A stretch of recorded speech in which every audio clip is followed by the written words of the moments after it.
Dear viewers, welcome to the channel which is our English Grammar channel. जी viewers, आज का lesson number 42, इसमें हम आपको बताएंगे कि हैव और हैज़ का इस्तेमाल हम पहले एज एक्सलरी वर्ब या इमदादी फ़ेल के कर चुके हैं, लेकिन आपको बताएंगे कि किस तरह से जब किसी उर्दू के सेंटेंस में किसी मजबूरी का या कंपल्शन का ज़िक्र हो तो फिर हम किस तरह से हैज़ और हैव का इस्तेमाल करते हैं किसी की कंपल्शन को ज़ाहिर करने के लिए। ये प्रेजेंट के हवाले से बात हो रही है। तो यहाँ पर देखें, यहाँ पर दो ब्लॉक्स बने हुए हैं। ए ब्लॉक में जो प्रोनाउन है वो है I, we, you, they, more than 2 nouns. इसी तरह से बी ब्लॉक है। बी ब्लॉक में जो प्रोनाउन है वो है he, she, it, singular noun. अगर सेंटेंस में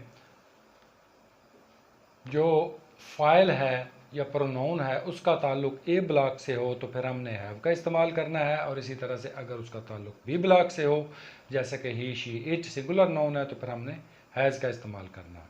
तो आज आपको इस वीडियो में हम बताते हैं कि किस तरह से जब किसी की मजबूरी की या कंपल्शन की बात हो तो फिर हैव टू और हैज़ टू का इस्तेमाल किया जाता है।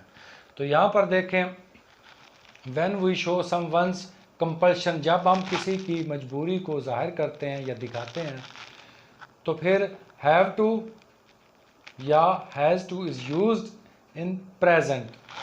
जब प्रेजेंट के हवाले से, मौजूदा ज़माने के हवाले से किसी सेंटेंस में किसी की मजबूरी हो की बात हो तो फिर हम हैव टू और हैज़ टू का इस्तेमाल करते हैं। जब किसी की मजबूरी का जिक्र किसी फ़िक्रे में हो तो फिर हैव टू और हैज़ टू का इस्तेमाल किया जाता है। अब कहाँ पर हैव टू का इस्तेमाल होता है, कहाँ पर हैज़ टू का इस्तेमाल होता है, ये आगे जाकर आपको इस वीडियो में बताते हैं। आपने ये वीडियो लास्ट तक देखनी है और इसको स्किप नहीं करना। तो सबसे पहले आपको हम जो है इसका तरीक़ाकार बताते हैं कि किस तरीक़ा के मुताबिक आप अगर कोई इस तरह का सेंटेंस हो जिसमें किसी की मजबूरी की, कंपल्शन की बात हो, तो उर्दू से इंग्लिश में ट्रांसलेट करेंगे। नंबर 1 हमारा आ जाएगा सब्जेक्ट। नंबर 2 हैव या हैज़, इनका इस्तेमाल होगा इन ब्लॉक्स के लिहाज से। ये ब्लॉक सिर्फ आपको समझाने के लिए बनाए गए हैं ताकि आपको बात अच्छी तरह से समझ आ जाए। तो आगे नंबर 3 है टू। जिस तरह से हमने इससे पहली वीडियो में 41 वीडियो नंबर जो हमारी है लेसन नंबर 41, उसमें इज़, एम, आर और वाज और वर के बाद टू का इस्तेमाल किया था किसी के इंटेंशन को ज़ाहिर करने के लिए। तो यहाँ पर किसी की मजबूरी को ज़ाहिर करने के लिए हम टू का इस्तेमाल करेंगे हैव और हैज़ के बाद। आगे नंबर 4 है वर्ब फर्स्ट फॉर्म। नंबर 5 पे आ जाएगा हमारा ऑब्जेक्ट। तो अब आपको इसकी पहचान बता देता हूँ कि किस तरह से आपको पता चलेगा कि ये जो सेंटेंस है इसमें हम हैव टू और हैज़ टू का इस्तेमाल करेंगे। तो यहाँ पर ये देखें, एग्जाम्पल भी लिखी हुई है। जब किसी उर्दू के फ़िक्रे का जो आखिरी इख्तिताम है वो इस तरह से हो कि पढ़ता है या पढ़ती है, तो फिर ये समझ लें कि यहाँ पर बात कंपल्शन की या मजबूरी की हो रही है। जैसा कि ये एग्जाम्पल नंबर 1 है, उसे रोज़ाना अपना सबक याद करना पड़ता है। अब यहाँ पर देखें, कंपल्शन की बात है, मजबूरी की बात है, तो इसको जब हम उर्दू से इंग्लिश में ट्रांसलेट करेंगे तो इस तरह से होगा। नंबर 1 हमारा आ जाएगा सब्जेक्ट ही, उसके बाद नंबर 2 हैव या हैज़। अब चूँकि ही के साथ हम हैज़ का इस्तेमाल करते हैं, यहाँ पर भी देखें जो ब्लॉक है ही का ताल्लुक बी ब्लॉक से, इसके साथ हम हैज़ का इस्तेमाल करते हैं। तो हैज़ हो गया। नंबर 3 आ गया टू। नंबर 4 आ गया वर्ब फर्स्ट फॉर्म लर्न, और नंबर 5 आ जाएगा हमारा ऑब्जेक्ट हिज लेसन डेली। तो पूरा सेंटेंस इस तरह से होगा, he has to learn his lesson daily. उसे रोज़ाना अपना सबक याद करना पड़ता है। एग्जाम्पल नंबर 2, उन्हें भागना नहीं पड़ता है। ये पॉजिटिव सेंटेंस है। जो एग्जाम्पल नंबर 1 है सिंपल सेंटेंस जिसे हम कहते हैं, और ये जो है ये नेगेटिव सेंटेंस है। तो नेगेटिव सेंटेंस हम किस तरह से फॉर्म करेंगे उर्दू से इंग्लिश में, यहाँ पर देखें इसके 2 तरीके हैं। जिस तरीके के मुताबिक भी आप बनाएंगे सेंटेंस आपका ठीक होगा। नंबर 1 सब्जेक्ट डे, ज़्यादा के लिए हम डे इस्तेमाल करते हैं। उसके बाद है डू नॉट। ये जिस तरह से हम प्रेजेंट इंडेफिनिट टेंस में डू या डज का इस्तेमाल करते थे उर्दू सेंटेंस को में जहाँ पर बात नेगेटिविटी की हो यानी मनफी फ़िक्रें हों, तो उसी तरह से यहाँ पर भी हमने डू का इस्तेमाल किया। अगर यहाँ पर बात होती ही, शी, इट या सिंगुलर नाउन कोई होता तो फिर हम डज़ का इस्तेमाल करते। अब यहाँ पर चूँकि बात ज़्यादा की है दे, तो उसके साथ हम डू का इस्तेमाल करते थे प्रेजेंट इंडेफिनिट टेंस में। यहाँ पर भी हम डू का ही इस्तेमाल करेंगे। They do not have to run, उन्हें भागना नहीं पड़ता है। इस तरह से भी ठीक है। अगर हम इसको इस तरह से करें, they have not to run, तो ये भी ठीक है। दोनों तरह से, जिस तरह से भी आप सेंटेंस उर्दू से इंग्लिश में ट्रांसलेट करेंगे, ये दोनों तरह से ठीक है।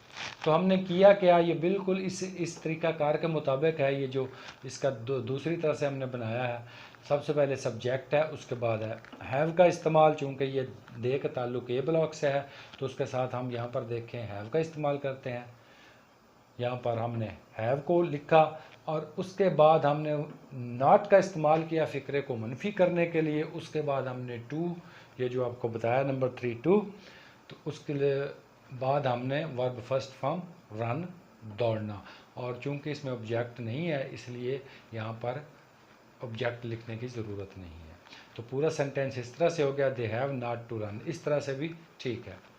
नंबर 3 है, क्या नायला को हर रोज़ सख्त मेहनत नहीं करना पड़ती है।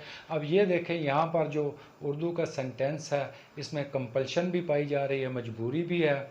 तो इसका ताल्लुक जो है वो बिल्कुल इसी जो मैंने आपको तरीक़ाकार बताया है इसके मुताबिक आपने सेंटेंस को बनाना है।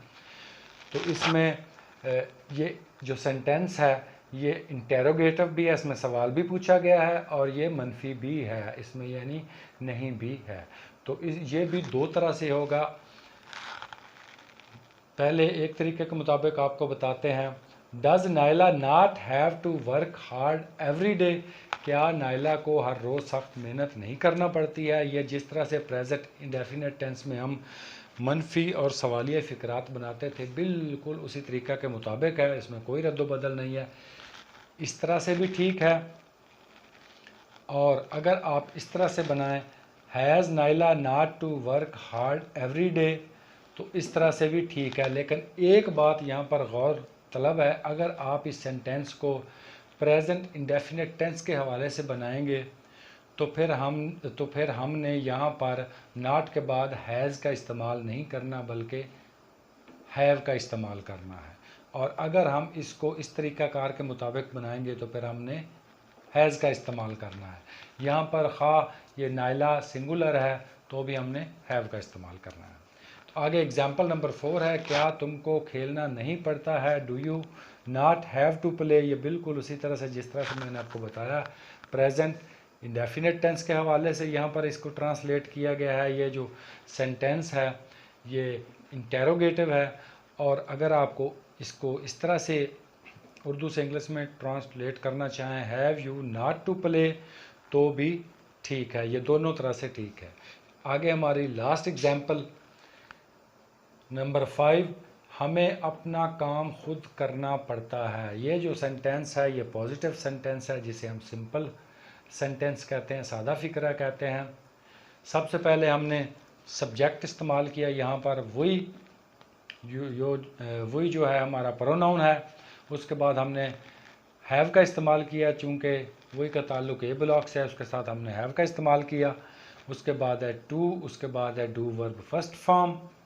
यहाँ पर देखें वर्ब फर्स्ट फॉर्म 4 नंबर पे, और जो लास्ट है वो है ऑब्जेक्ट हमारा नंबर 5 पे, आवर वर्क आवर सेल्व्स। अब यहाँ पर देखें we have to do our work ourselves, यानी ये जो आवर का यहाँ पर इस्तेमाल है ये मलकियत को ज़ाहिर करता है, ये अपने लिए बात हो रही है। तो कौन करता है, यानी वो खुद करते हैं। यहाँ पर जो आवर सेल्व्स का इस्तेमाल है ये अपने के लिए है, और यहाँ पर जो है उनका काम, यानी उनका अपना काम। तो मुझे उम्मीद है इस वीडियो से आप काफ़ी कुछ सीखेंगे। तो अगर आपको ये वीडियो अच्छी लगी हो, आपने इससे सीखा हो, तो आपने इस चैनल को सब्सक्राइब करें, बेल आइकन को प्रेस करें, वीडियो को लाइक करें और लाजमी तौर पर शेयर करें। अगले लेसन तक, अगली वीडियो तक आपसे इजाज़त चाहता हूँ।